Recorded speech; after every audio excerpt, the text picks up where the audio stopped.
Ya, taib. Nah sekarang, kalaupun terpaksa hutang, tadi ya mengenai sedikit hibah dan problem dari hutang istri, kalaupun terpaksa hutang, perhatikan ya, kita itu kondisi mendesak, punya potensi bayar atau punya jaminan. Nah sekarang kita bahas pembahasan mengenai ar-rahan, yaitu fikih gadai.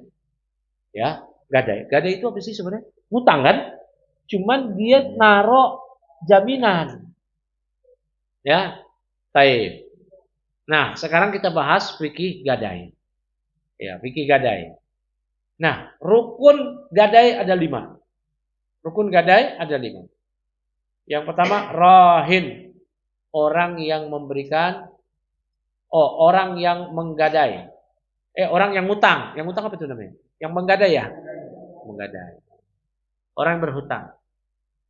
Itu namanya rahin. Orang yang berhutang dengan membawa jaminan.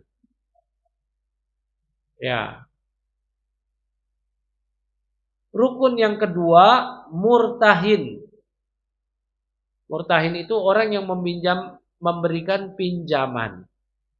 Memberikan pinjaman. Artinya dia yang menyimpan gadaian.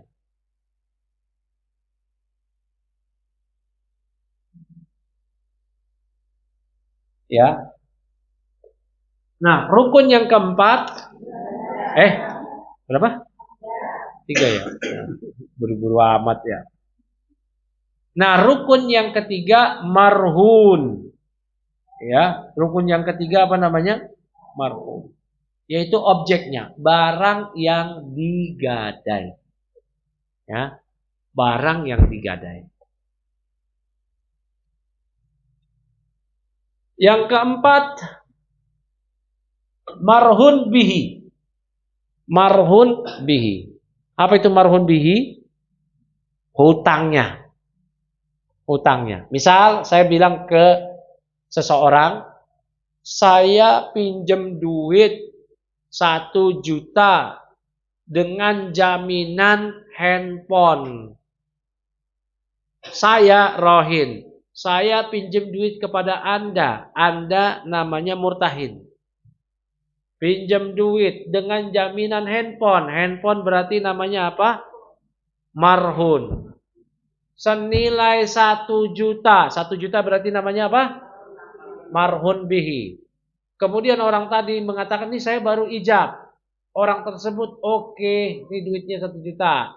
Berarti itu namanya rukun yang terakhir. Sigoh. Sigoh. Ijab qabul. Ya.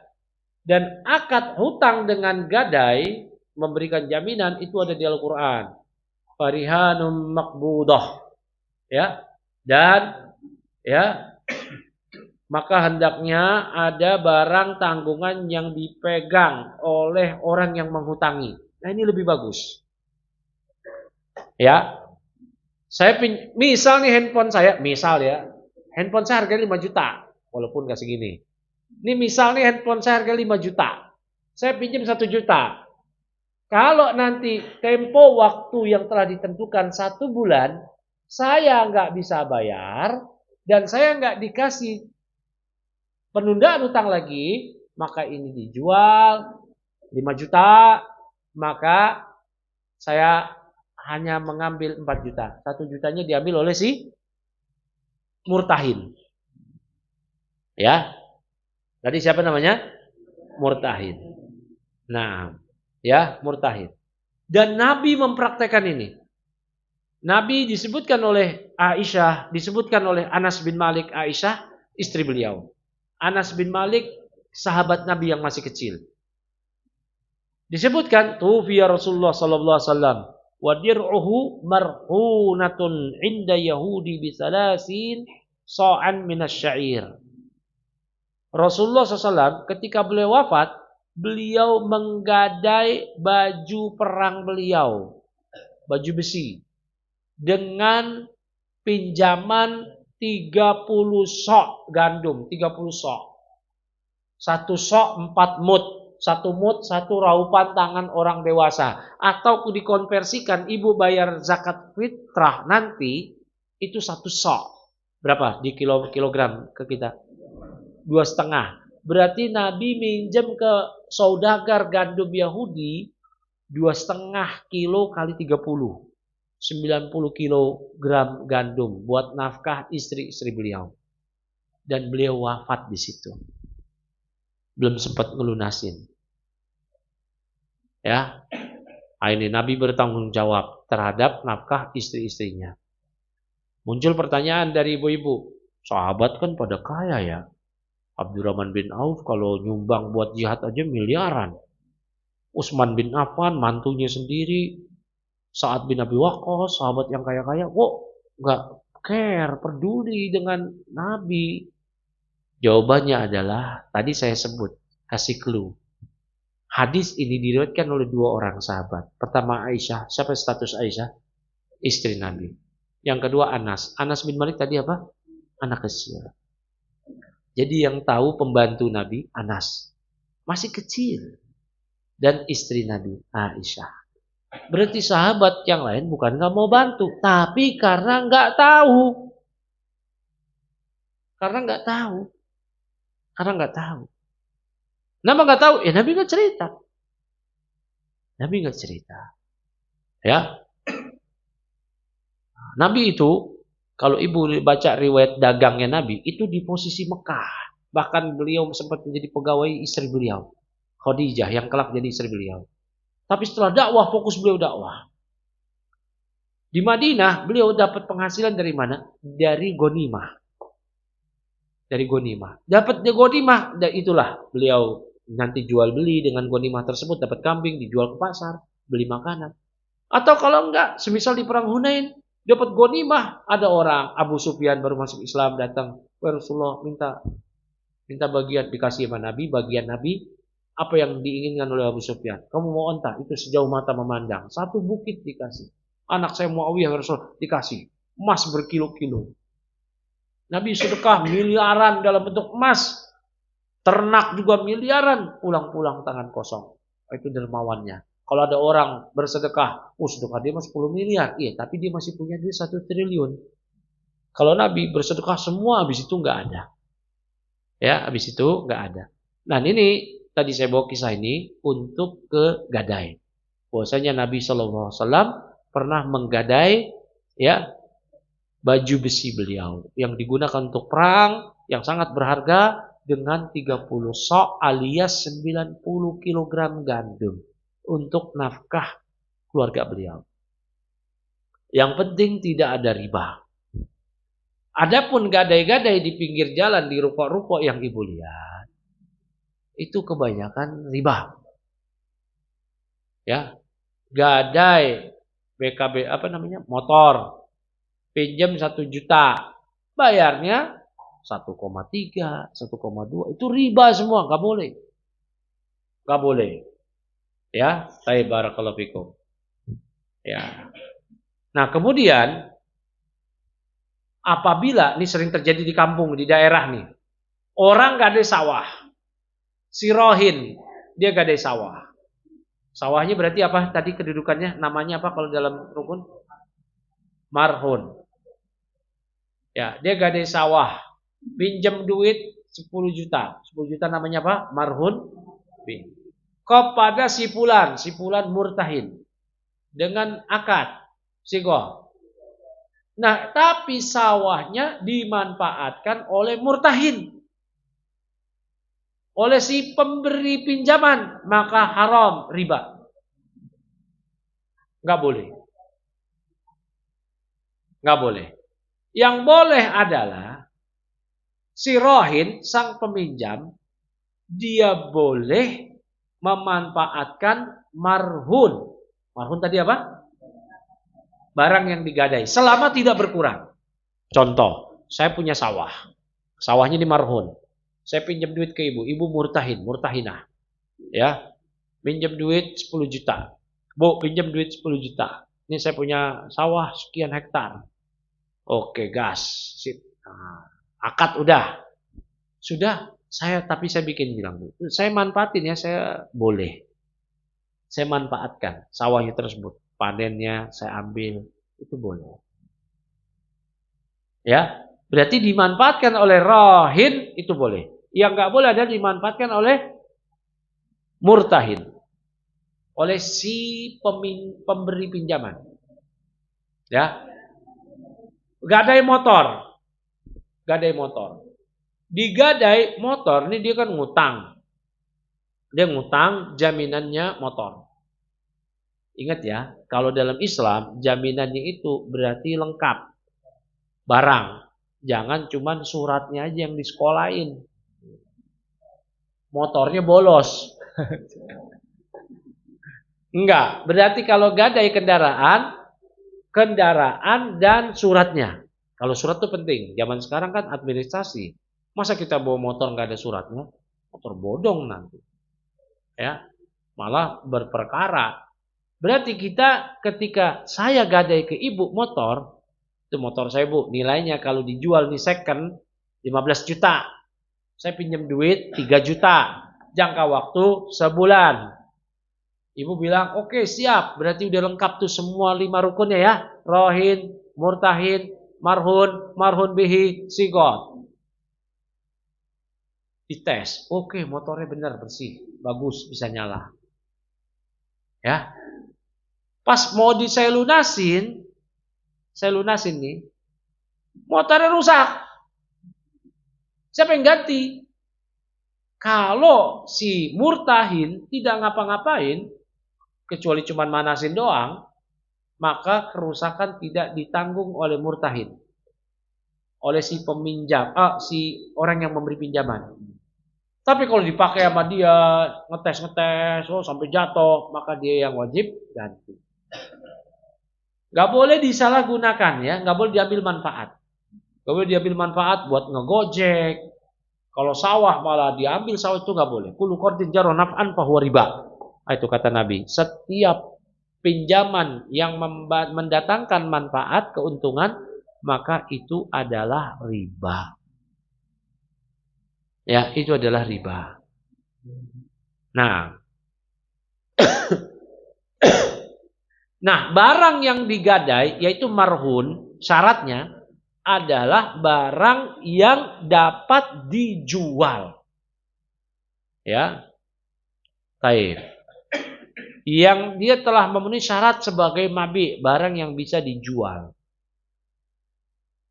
Maka tidak sah menggadai ya marhun jadi barang gadaian sesuatu yang tidak bisa dijual. Itu nggak boleh. Ya, nggak boleh. Apa aja yang ibu-ibu lihat? Nih saya gadein nih, pinjam duit dong, 1 juta. Gadein nih sekarung apa? Sekarung lalat. Ini bisa dijual di mana? Gak bisa. Gak bisa dijual. Syarat-syarat mabi itu kan salah satunya dia mesti suci. Gak boleh najis. Nah, maka itu yang digadai ialah yang dapat dijual. Karena kalau nanti sudah jatuh tempo, si murtahin bisa menjual marhun, objek yang digadaikan tadi, agar dia kembali uangnya. Minjam 1 juta, objek barang, marhun 5 juta. Dia jual, nanti diambil 1 juta, marhun bihi. 4 juta sisa, dia kembalikan kepada si rohin, si peminjam yang menaruh barang. Ya. Barakallahu fikum. Ya.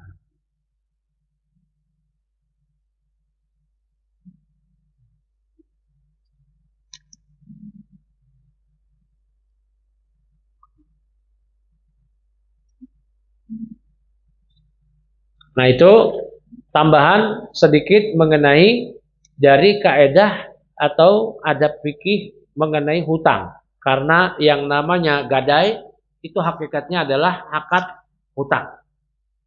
Ya, namun dengan jaminan. Nah makanya yang lebih baik kalau kita berhutang kasih jaminan agar mendapat kepercayaan. Ya, agar mendapat kepercayaan. Dan sekali lagi saya terangkan, kita yang belajar, kita yang terdepan menerapkan atau mengamalkan adab-adab ini. Sampai sebagian orang, ini miris nih, ini miris. Saya dengar sendiri. Oh, mana orang ngaji itu mah. Utangnya pada nggak bayar. Subhanallah. Harusnya orang ngaji kan beriman sama hari akhir. Dia takut sama utangnya. Dia tahu hadis Nabi, nafsul mu'min mu'allaqatun bidaini hatta yuqda anhu dainu. Jiwa seorang muslim digantung dengan hutangnya, tergantung dengan hutangnya. Kalau dia mati tergantung sampai dilunasi. Makanya kalau ada orang meninggal punya tarikah, harta pusaka peninggalan warisan dia nggak boleh dibagi sampai pertama dibeliin kain kafan dari harta dia. Kain kafan sekarang udah ada dana kematian ya. Oke, selamat, alhamdulillah. Nah, tapi jangan langsung dibagiin sampai dibayar hutangnya kalau dia punya hutang. Hutang kepada manusia atau hutang pada Allah. Hutang pada Allah gimana? Dia semasa hidup mampu haji. Tapi tarsok-tarsok. Keburu meninggal padahal mampu. Ini mampu ya, kalau yang kere-kere nggak mampu haji yang nggak apa-apa. Ini maksudnya yang mampu. Yang mampu haji dia tarsok-tarsok mati. Nggak boleh dibagi warisannya sampai dihajikan untuknya haji badal. Berapa biayanya? Ya, 30-40 juta. Bayar ke orang lain biar orang lain yang menghajikan dia. Itu hutang pada Allah. Hutang pada manusia juga demikian. Ya. Taib. Dan penting diperhatikan, kalau kita punya hutang, kita wasiat. Ke anak kita, saya punya hutang, jual ini. Ya. Supaya nanti ketika kita meninggal, ada yang nagih, ahli waris kita tahu. Oh iya. Keluarga kita tahu. Yang repot, hutang nggak dicatat. Pas meninggal, tiba-tiba dia ngaku, ini hutang dulu sama saya. Catatannya mana? Ini WA-nya kehapus. Waduh. Ya, ini dia mendiang pernah memberikan wasiat nggak? Enggak. Waduh, repot. Hutangnya besar lagi. Hutangnya besar lagi. Apalagi dalam nominal besar, itu sudah sepantasnya untuk wasiat. Wasiat meninggalkan pesan. Meninggalkan pesan bahwa dia berhutang. Cuma nanti lunasi tolong bantu ke anak-anaknya. Ya.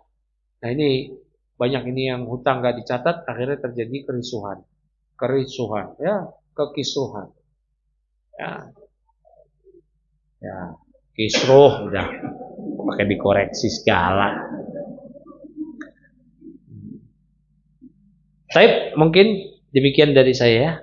Nah, mengenai adab hutang, tambah sedikit tadi hibah dan juga tadi apa masalah gadai, ya. Karena berkisar dengan itu aja mengenai utang ini, ya mungkin sisa waktu yang ada kita manfaatkan untuk soal jawab. Bagi yang mau bertanya silakan.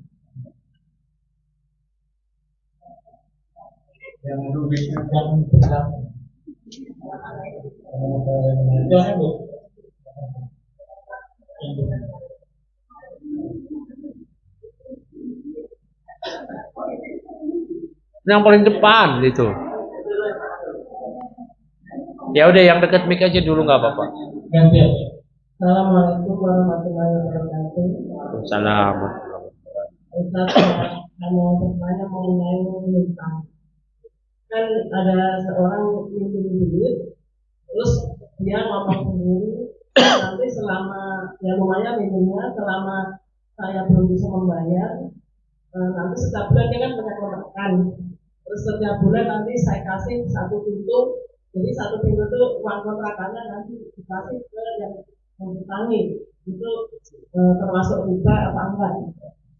Kalau masuk ke cicilan tidak termasuk riba. Bukan cicilan. Oh, karena denda, kompensasi. Enggak, karena dia ngomong sendiri, karena dia butuh uang, terus dia mau pokoknya kalau belum bisa membayar, nanti mau dikasih uang kontrakan satu pintu. Riba nggak bisa. Yang boleh begini Bu ya. Ya, saya utang sama ibu 1 juta. Ibu baik hati dan tidak sombong. Nah, Ibu baik hati biasanya pasangannya tidak sombong ya. Ibu baik hati dan tidak sombong ngasih pinjaman ke saya 1 juta. Karena saya berterima kasih sama ibu karena ibu sudah baik hati dan tidak sombong pinjamin saya 1 juta tanpa syarat. Ya, balikinnya kapan Bu? Pekan depan saya balikin. Saya transfer. Tuh Bu, udah saya balikin. Loh kok lebih nih? 1,100. Riba ini. Enggak, hadiah. Itu bukan riba. Ya. Tapi kalau udah kayak begitu, disyarat-syaratin kayak gitu Bu, itu riba. Ya. Walaupun itu yang menyarati yang berhutang itu termasuk riba juga. Iya, nggak boleh. Jadi yang benar begini, ya. Saya punya hutang sama kamu 10 juta. Saya punya kontrakan, ada 2 kontrakan. 1 pintu per bulan 500. Kalau saya belum mampu bayar, ambil aja nih 2 pintu. Itu terhitung sebagai cicilan. Dia ambil 10 bulan, berarti 10 juta kan? 2 pintu, gopek kali 2, 1 juta. 1 juta kali 10, ya lunas pas 10 bulan. Pas 10 bulan udah lunas. Ya nyicil itu. Ya. Baik, ada yang lain silakan. Ya. Waalaikumsalam. Waalaikumsalam.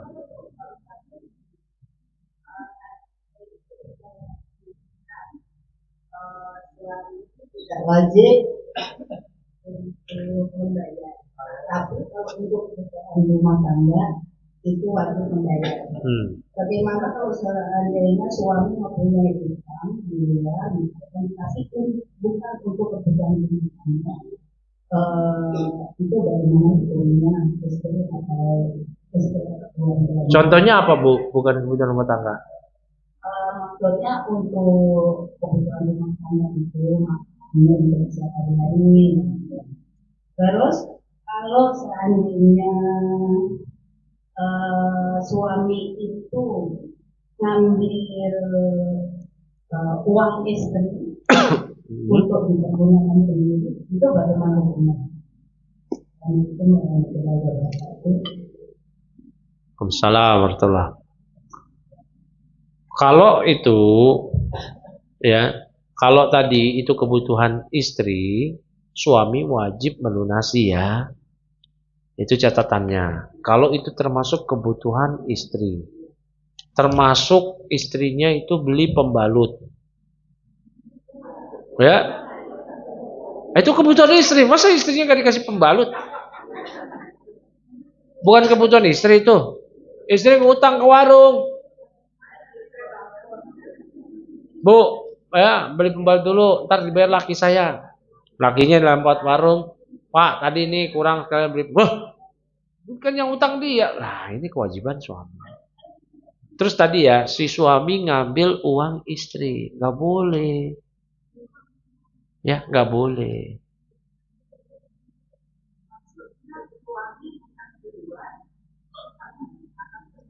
Oh gitu. Suami utang di luar.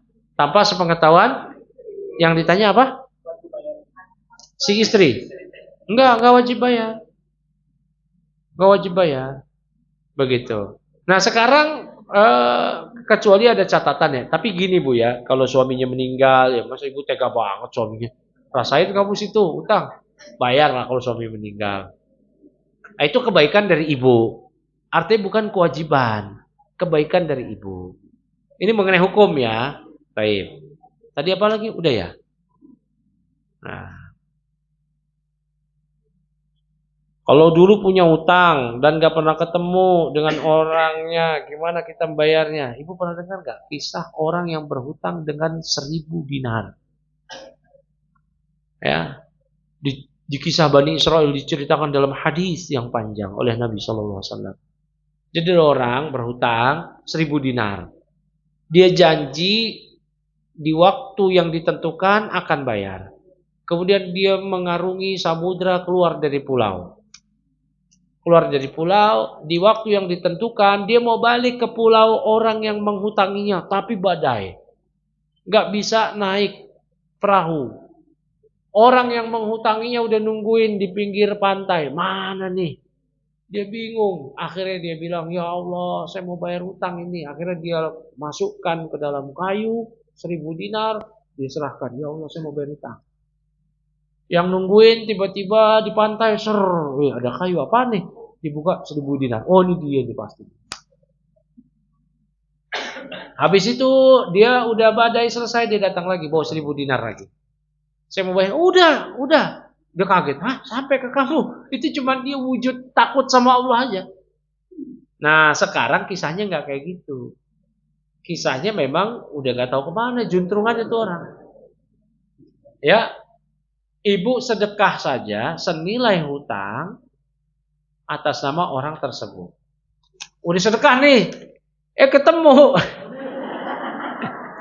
Eng.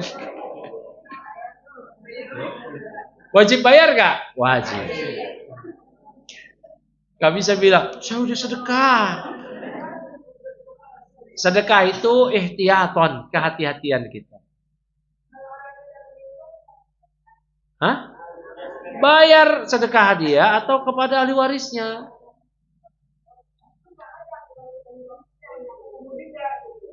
Wah, ya udah sedekah aja sama dia. Karena yang dia butuhkan sekarang kan pahala tuh. Udah sedekah atas nama dia.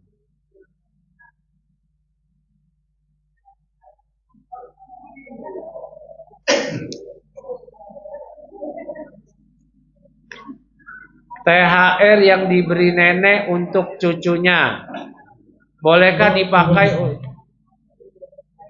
Ibu-ibu, ada pertanyaan. Tapi ya, ini ibu-ibu nih gantian deh. Ini banyak banget. Saya mau sekarang gantian nanya. Ntar saya jawab insya Allah. Sekarang saya tanya. Sampai pertanyaan saya ini relate dengan kejadian kita sekarang. Apalagi mohon maaf, ibu-ibu kan banyak senior nih. Senior itu sebenarnya tua gitu. Banyak orang tua, ya kan? Nah, mungkin ibu-ibu dulu pernah kejadian ada yang minjem di tahun Orde Lama. Emas segram masih 200 perak mungkin, 1.000 perak. Ya. Minjem duitnya bukan emas. Kalau Orde Lama kemalamaan ya. Orde Baru lah. Minjem uang 1 juta. Kalau sekarang ketemu tahun 2026. Nah loh. Dulu ingat gak punya utang 1 juta? Bayarnya gimana nih? Apakah ikut inflasi? Atau enggak? Nah coba sekarang jawab ibu-ibu. Ya, 1 juta tahun 97 mungkin senilai sekarang tahu berapa? Ya Bu.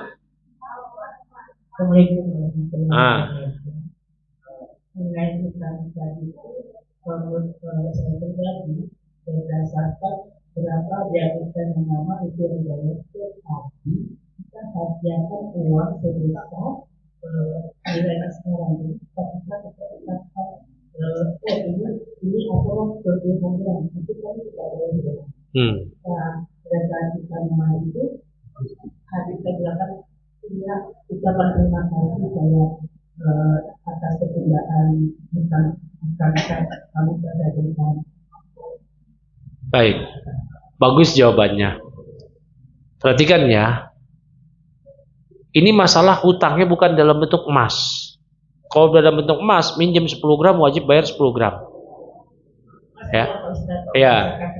Ya, tapi minjemnya rupiah, minjemnya 1 juta.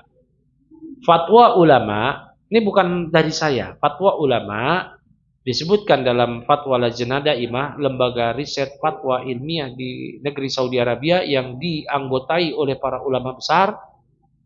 Mereka mengatakan yajibu 'alal muqtarid an yadfa'a allati iqtaradaha waqta talabi sahibiha. wajib bagi penghutang untuk membayar besaran mata uang yang dulu ia pinjam dari si pemilik uang. Ya. Baik, wala asara li ikhtilafil qimati asyara'iyah. Ya, zadat au naqasat, dan tidak ada pengaruhnya terkait perbedaan nilai jual. Apakah bertambah atau berkurang karena inflasi. Jadi hutang tahun 97 1 juta, 2026 dibayar 1 juta. Wah, tega benar nih. Nah, ibu tadi mengatakan tambahin hadiah, gak apa-apa. Yang penting bukan syarat. Tapi ini perhatikan begini ya, jangan kita minta, misalkan posisinya kita yang menghutangi. Kita ngutangin 1 juta, jangan kita minta, oh kurs dulu kan sekian, sekarang sekian, berarti sekarang 50 juta lah bayar. Jangan, itu riba. Ya, hati-hati. Nah, itu pertanyaan satu dari saya. Karena saya tanya tadi, karena di pertanyaan ini nggak ada yang kayak gitu. Ya. Nah, pertanyaan berikutnya, ya, THR yang diberi nenek untuk cucu, bolehkah dipakai untuk kebutuhan sehari-hari oleh ibunya? Ya.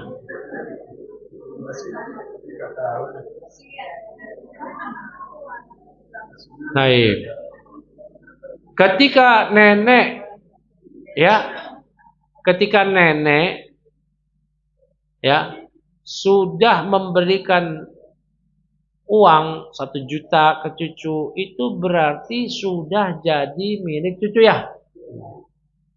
Kalau di Saudi Arabia THR disebut idiyah. Di Saudi juga dibahas itu, dapat idiyah. Gimana nih idiyah nanti nih? Idiyah itu THR.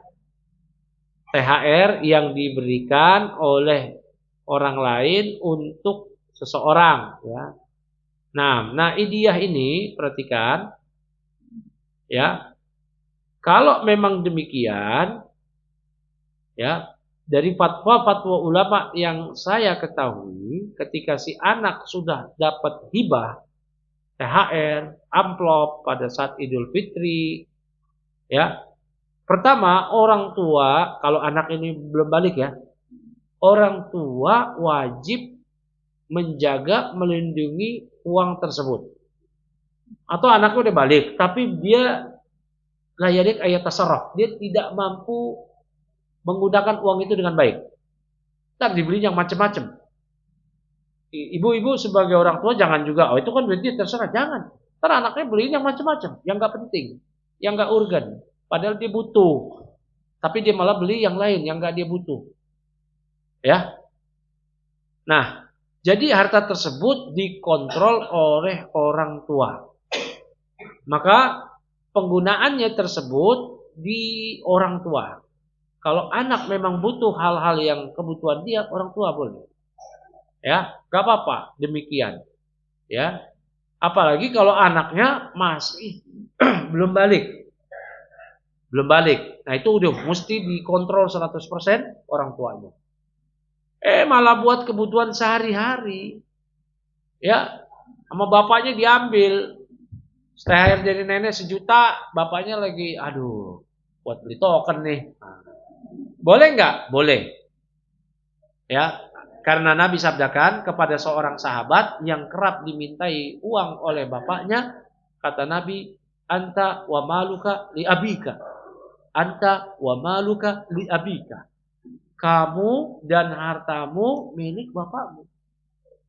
Jadi nggak apa-apa orang tua menggunakan untuk kebutuhan sehari-hari yang memang di situ mendesak. Allah Akbar.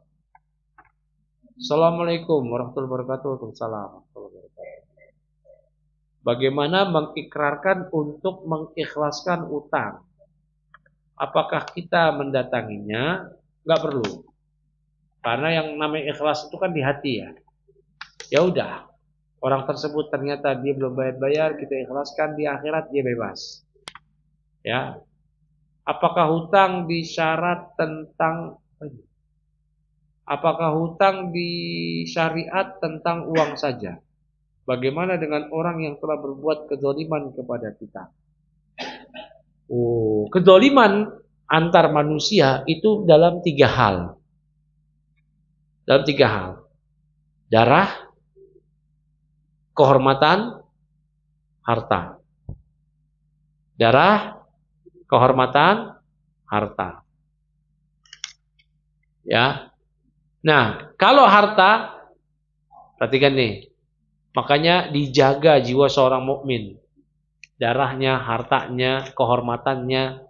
Sampai-sampai kalau ada orang yang merendahkan kehormatan seorang muslim, ya, dituduh berzina padahal dia nggak berzina dan nggak mampu menghadirkan 4 orang saksi, maka ini qadzaf, dicambuk 80 kali. Harta seorang muslim dilindungi kalau diambil tanpa hak, ya, dan hartanya tersebut nilainya lebih dari 1/4 dinar, dicuri, maka pencurinya dipotong tangannya. Ya. Jiwa, kalau seorang mukmin dibunuh, maka pembunuhnya kalau membunuh dengan sengaja dikisos. Kalau tidak sengaja bayar diat 100 ekor onta. Dan dia bayar kafarat, bebasin 2 budak. Ya. Kalau dia berantem, lawan berantemnya patah giginya karena saling pukul, maka wajib bayar diat 5 ekor onta. Dan gak boleh cincai. Udahlah 3 juta aja ke dokter gigi, gak bisa. Allah gak ridho. Nah, jadi hutang tersebut, ya, itu tetap jadi hutang kalau kita, ya, merendahkan kehormatan seorang muslim, memfitnah dia, kita fitnah dia, kita tuduh dia dengan tuduhan yang mengada-ngada, maka ini hutang. Tadi kan kata Nabi alaihissalam, laisa sama dinarun wala dirham. Di akhirat nggak ada lagi dinar, nggak ada dirham. Tapi apa? Pahala atau dosa yang akan dioper, yang akan ditransaksikan. Berarti ini hutang juga, hutang kehormatan, hutangnya di akhirat. Ya, baik, barakallahu fiik. Panjang amat kayak mau izin anaknya sakit, nggak masuk sekolah. Surat dokternya nggak ada. Assalamualaikum Ustadz. Waalaikumsalam warahmatullahi. Semoga Allah memberkahi Ustadz. Amin. Wafik barakallah. Afwan, ingin bertanya, apabila ada orang tua yang meminjam uang kepada salah satu anaknya, lalu anak yang lain berjanji untuk membayar hutang ibu mereka. Namun setelah sekian tahun anak yang berjanji untuk membayar hutang ibu mereka itu tidak ada kabar atau lupa untuk membayar. Bagaimana itu Ustaz? Wajib ditagih atau diikhlaskan saja? Utang sama emak.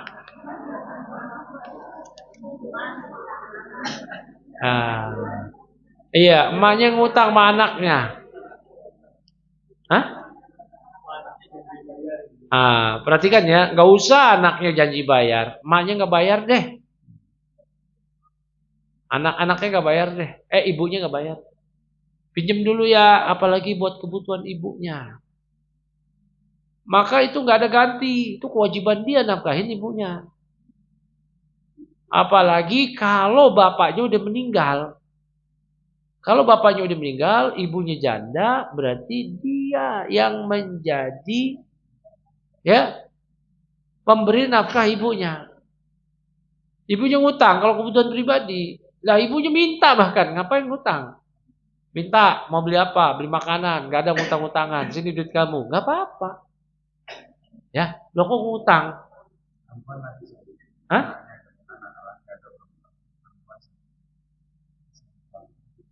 Nah, demikian. Ya. Nah, tapi kalau utangnya tersebut ternyata ibunya ngutang nih. Utangnya tersebut bukan untuk kebutuhan ibunya, tapi untuk kebutuhan ibunya lain lagi lah. Ibunya ceritanya mau bantu orang lain lah, bantu saudara, begitu kan? Ini bukan kebutuhan ibunya kan? Berarti ini bukan kewajiban dia sebenarnya. Ibunya ngutang, terus anaknya berjanji melunasi, tidak ada kabar. Ini sebaiknya nggak usah ditagih, nggak usah ditagih ya. Nanti kalau ditagih berantem, karena ini pelik kayak gitu, ya. Pak Ustadz mau tanya, bagaimana menagih hutang kepada seorang ustadz? Waduh, kapan saya hutang sama ibu? Yang sudah berjalan 26 tahun. Nah, saya nggak setua itu, Bu. Dari tahun 2000 sampai saat ini belum dibayar. Bukan saya ya. Pak Ustadz, bagaimana menagih hutang kepada ustadz, kepada seorang ustadz yang sudah berjalan 26 tahun.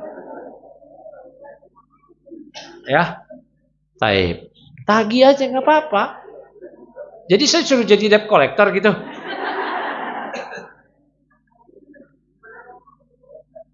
Ya ditagih, diingetin. Ya, ini ya bisa jadi dia lupa. Namanya orang, manusia kan tempat salah dan lupa. Ya, walaupun nggak semestinya dalam hutang lupa. Karena ini perkara berat. Kalau memang ya dia lupa betulan gitu, diingetin. Diingatkan ini. Penting diingetin nih. Pak Ustadz, dulu 26 tahun lalu Pak Ustadz pernah hutang, inget gak? Oh iya, nah itu diingetin. Tapi saya nggak enak. Nah inilah nggak enaknya jadi orang yang nggak enakan.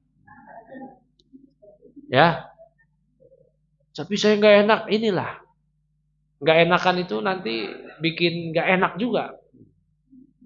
Ya, makanya ngomong aja, nagih aja. Mungkin dia lupa. Ya, husnudzon dia lupa. Berarti kalau dia lupa, kewajibannya diingatkan. Ya, nah, tapi ternyata misal nggak ada itikat baik, oh ini memang masalah ini orang, ya nggak mau bayar, nanti masalah.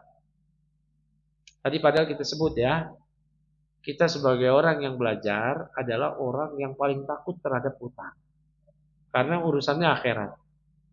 Kalau ini orang nggak peduli, jadi berarti memang masalah. Tapi mudah-mudahan nggak seperti itu. Mudah-mudahan dia lupa, satu, atau dia memang nggak memiliki kemampuan untuk bayar, dua. Kok tahu semua sih?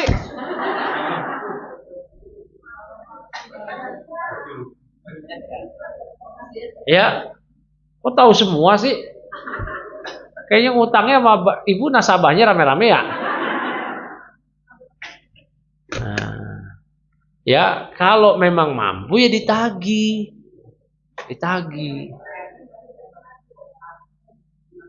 ditagih tapi apa?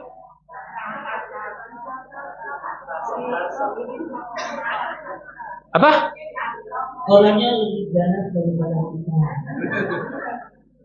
Itu nggak benar itu udah tuh, muskilah itu. Ada banyak suami tidak tahu kondisinya berhutang. Itu muskilah itu ya. Nah, itu kalau lebih ganas pada ketika itu muskilah itu. Itu harus diingatkan betul-betul itu. Bahaya itu. Ya, itu bahaya. Nah, itu yang seperti ini ditagih aja nggak apa-apa. Ditagih nggak apa-apa. Ya. Dan memang diantara adab akhlak yang buruk dari seseorang ketika dia berhutang, bukan sekedar dia lari dari hutangnya, tapi dia lebih galak daripada orang yang menagihnya. Ini akhlaknya udah bertingkat-tingkat buruknya. Udah dia nggak mau bayar, akhlak buruk. Dia galak pula, lebih buruk lagi. Nah itu. Ya padahal kewajiban dia adalah yang sebagaimana kita ketahui, harus dengan segera bayar. Ini udah nggak mau bayar, galak pula. Ini ya keburukan di atas keburukan. Iya dan billah. Ya, ini keburukan di atas keburukan. Ya, mudah-mudahan dia diberikan hidayah, kemampuan untuk membayar hutang sehingga hutang-hutangnya dibayar semua ke ibu-ibu ya sebagai pihak yang menghutang.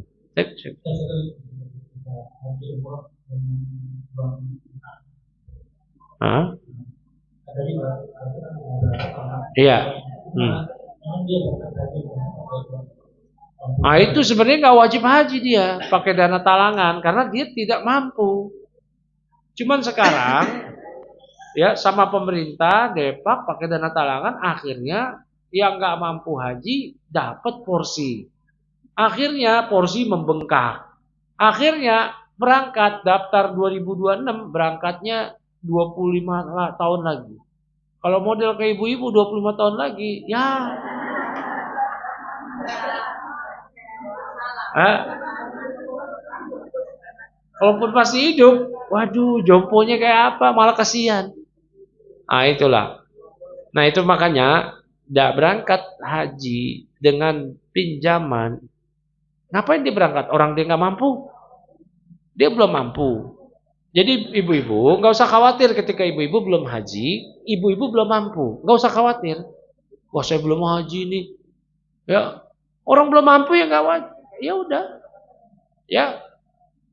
Nah, ini ke ibu-ibu belum mampu ya udah. Suami ibu-ibu belum mampu ya udah, tenang aja.